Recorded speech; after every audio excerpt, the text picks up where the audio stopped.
pu l'enlever de son équipe. Voilà, c'est vrai qu'il y a eu une énorme pression de Bochum, mais en tout cas son choix est clair, il le montre. Il a envie de retrouver l'équipe d'Algérie, l'emporte à la fin. Je crois que quelque part Antar Yahya a entièrement raison d'espérer de jouer cette CAN.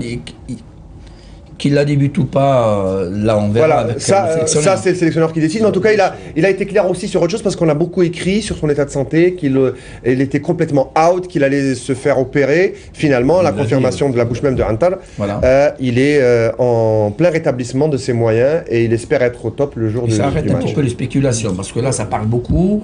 Pour à la fin, voilà. Moi, je pense qu'il sera au top. On s'en sort quand même assez. Sincèrement, je pense qu'il sera au top avec les soins qu'il suit actuellement, puis très bien entouré.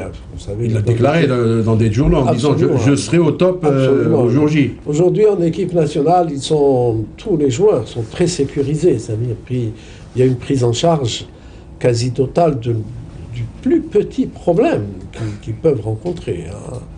Alors, Inch'Allah, il sera sur le terrain. Il sera sur pied. Vous avez également, Samir Nordin, vous avez eu de la chance, hein, vous avez rencontré tous les joueurs, vous avez un petit peu discuté avec eux. Que vous ont-ils dit? Dans quel état d'esprit ils se trouvent? Oui, c'est des jours assez contents déjà. On l'a déjà signalé au début de cette émission. De se retrouver après ce qui s'est passé à Khartoum. Et puis, donc, et puis ce bus, tel un paquebot hein, qui traverser cette foule très dense, c'était un moment inoubliable.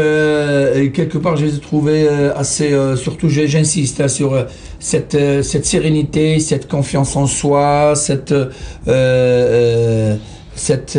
assurance, hein, cette confiance. Les joueurs d'Algérie, de Club Algérie, ils sont sûrs qu'ils sont peut-être à la veille d'un moment historique, d'un moment historique, pourquoi pas dans cette Coupe d'Afrique. Il parle déjà de la Coupe d'Afrique. Je voulais vous poser une question. Que de ça, pas du tout de la Coupe du Monde. Je voudrais vous poser une question. Oui. La réaction des joueurs à la venue de Zinedine Zidane qui est arrivé aux alentours de minuit moins le quart. Ah, c'est vrai que c'était un moment. Mais on a oublié ça. Alors je ne voulais pas parler de ça parce que notre caméra ne l'a pas. Non, mais là, parce que là, on n'a pas du tout parlé de ça. Écoutez, les joueurs nous ont parlé d'autre chose que de Zidane. Zidane, c'est parler entre amis, copains, tout ça, mais ils n'ont rien déclaré. L'image n'a pas été prise de Zidane ou de ceux qui certains ont été privilégiés par rapport à d'autres. Oui, absolument. La télévision n'a pas été privilégiée. Dommage. Et pourtant, moi, tout à l'heure, vous avez vu les images de Antar Yahya et de Karim Ziani de Abdoun qui arrivaient un peu tard. C'était la caméra de la télévision algérienne qui était présente. Vous étiez sur place, oui. Donc, une demi-heure après, Zidane arrive, mais on n'est pas contacté. C'est là, peut-être. Tout à l'heure, on avait parlé de ce. Minimum à quart. Voilà, un petit peu de ce contact ou cette communication entre peut-être les membres du staff technique ou de la fédération et de la télévision. Parce que là, il faut dire que la télévision est un partenaire à part entière. Qu'on le veuille ou pas, la télévision est là, elle porte à nu, et elle a porté à nu souvent à cette équipe nationale. Monsieur Michalala, la venue de Zidane, la venue frustré, allez-y, vous en prie. Excusez-moi. On est quand même assez frustré pour cette voilà. Donc quelque part, on demanderait bien à cette fédération de bien comprendre à la fédération. Oui. Je vais dire encore mieux à notre fédération. Voilà. Non, monsieur Michalala, ça a donné du baume au cœur aux joueurs. La venue de Zidane, c'est énorme. C'était inattendu ou c'était prévu? C'était. Allez, dites-nous. C'était inattendu sur plan de la journée, mais lui avait émis le vœu de venir. C'est la première rencontre avec la sélection. Il a appelé au Caire, il a appelé à Khartoum pour encourager la sélection. Il a appelé M. Ramara. On a transmis son message aux joueurs.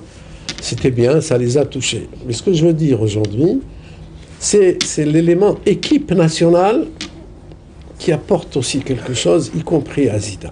Vous avez dit tout à l'heure, dans toutes les capitales du monde, les Algériens se sont réconciliés avec... se sentent plus Algériens que jamais. Plus Algériens, se réconcilient avec leur drapeau, avec leur pays, avec leur identité. Moi, je me dis, c'est mon point de vue personnel, et tant mieux, que lui aussi s'est senti... toute cette, bien sûr, toute cette campagne éliminatoire de Coupe du Monde au Caire, tout ce qui s'est passé, puis Khartoum, la preuve, il a appelé, il a accordé beaucoup d'interviews à la presse algérienne, où il leur a dit combien il aimait l'équipe nationale, combien il souhaitait beaucoup de bonheur pour notre équipe nationale. Et c'est fantastique, c'est un monsieur qui est une idole mondiale. Cette cote d'amour, monsieur Mechara, elle a augmenté crescendo depuis ce parcours. Absolument. La déclaration, par exemple, on va écouter tout de suite la déclaration des joueurs. Il y a eu une déclaration que moi j'ai lue sur la presse, au micro de notre confrère Faïd Aït Saada qui était là il y a quelques semaines, de Samir Nasri, qui a déclaré le jour où l'Algérie s'est qualifiée en Coupe du Monde, c'était le plus beau jour de mon père. Et pas celui où j'ai été sélectionné en équipe de France. Et son papa est sorti défiler avec...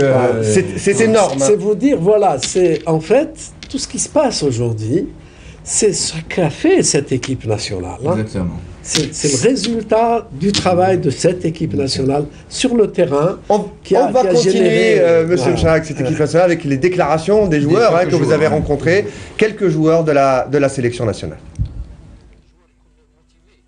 Il y a eu beaucoup de matchs, il y a eu beaucoup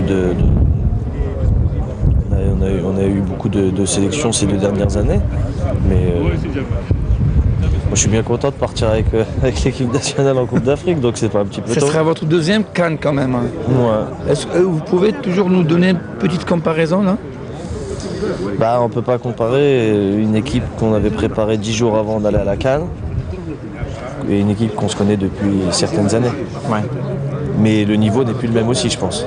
Maintenant, toutes les équipes africaines ont de gros joueurs et de très bons joueurs qui jouent dans les meilleures équipes européennes. Donc, c'est devenu une compétition très difficile et très regardée.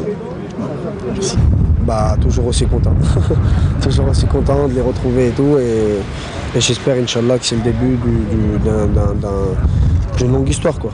On a fait la qualif, maintenant il y a la Coupe d'Afrique, et ben espérons qu'on fait un très bon parcours. Ouais, c'est marrant.